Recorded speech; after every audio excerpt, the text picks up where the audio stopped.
लघुकथा लघुकथा म्हणण्यापेक्षा एक छोटासा अनुभव. शिकत असताना किंवा नोकरीवर असताना आई काही ना काही बांधून द्यायची. खायला लाडूने, चिवडाने, चटणीने असं, किंवा नोकरीला असताना मग डाळ घेऊन जा, ज्वारी घेऊन जा, गहू घेऊन जा, असं किरकोळ किरकोळ काहीतरी घेऊन जा असं म्हणत असे. असं वाटायचं आपल्याला मायेपोटी विनाकारण आईला त्रास घेते, थकते, स्वतःसाठी न ठेवता आपल्यासाठी बांधून देते. म्हणून मी दरवेळेस म्हणत होतो, नको नको, एवढं वजन नको ग, तिकडे नेण्यापेक्षा तिथे विकत घेतलेलं परवडतं. हमाली द्या, ओझे न्या, गाड्यांना गर्दी असते, चढता येत नाही, उतरता येत नाही, हात दुखतो ग माझा, असं काहीतरी सांगून न्यायचं टाळत असे. तिच्या मनात अशी भावना होत असे की आपण प्रेमाने दिलेलं यानं न्यावं. पण हे त्यावेळेस कळत नव्हतं. आपल्याला असं वाटायचं की हिला विनाकारण त्रास कशासाठी द्यावा. आपल्यासाठी ती काटकसर करते, पोटाला चिमटा देते आणि स्वतः न उपभोगता आपल्याला बांधून देते. हे काही योग्य नाही. म्हणून मी सुद्धा प्रेमापोटी, मायेपोटी ते न्यायला टाळत असो.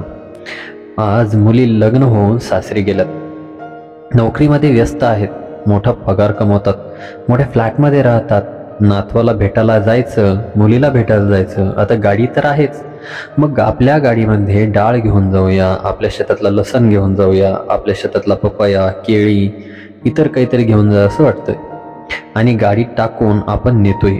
मात्र ते पाहून मुली रागावतात. कशासाठी आणता तुम्ही?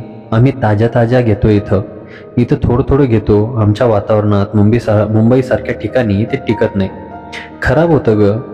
कामामध्ये आम्ही व्यस्त असतो, ऊन दाखवता येत नाही, तुम्ही आणत जाऊ नका.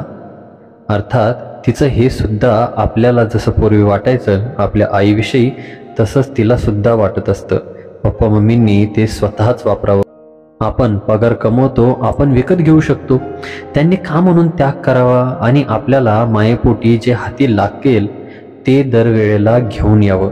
अर्थात यात तिचं सुद्धा तसंच प्रेम असतं जे आपल्या आईविषयी होतं. आई देत असलेल्या वस्तू नाकारताना होतं तसंच. मात्र आता लक्षात येतं, आपण प्रेमाने, मायेने तिला देतो, ती ते नाकारते, ते सुद्धा त्याच प्रेमाने आणि मायेमुळे. पण हे आपल्याला कळत नाही. ते प्रेमापोटी नाकारते आणि तिलाही कळत नाही हे पप्पा जे आणतात ते आपल्या प्रेमापोटी आणतात, आपण ते स्वीकारायला हवं. त्यासाठी जरी आणलेल्या वस्तू अडगळ वाटली, नकोशी वाटली, तरी सुद्धा ती न नाकारता केवळ प्रेमापोटी, प्रेमाने आणलेली वस्तू म्हणून स्वीकारून घ्यावी आणि त्यांच्या प्रेमळ मन सांभाळून घ्यावं. बस इतकंच. मग ती वस्तू वापरणे असो की नसो, मात्र कालांतराने त्या आणलेल्या वस्तूची स्तुती करावी. मन सांभाळले जातात आणि त्यांनाही आनंद वाटतो. बस इतकंच असतं. मित्रांनो, आपले जे काही नातलं किंवा जे काही जीवलं, आई, वडील, भाऊ, बहीण जे काही असतील, आपल्यासाठी जे करतात ते एका प्रेमाच्या भावनेने करतात. आपणही त्यांच्यासाठी जे करतो ते एका प्रेमाच्या भावनेने करत असतो. आणि जर असं तुमच्यासाठी कोणी काही घेऊन येत असेल, खाद्यपदार्थ असतील, वस्तू असतील, कपडे असतील, थोडेफार कमी जास्त जरी झाले तरी त्यांचा स्वीकार करा. निदान त्यांचं मन राखण्यासाठी त्या गोष्टींचा स्वीकार करा.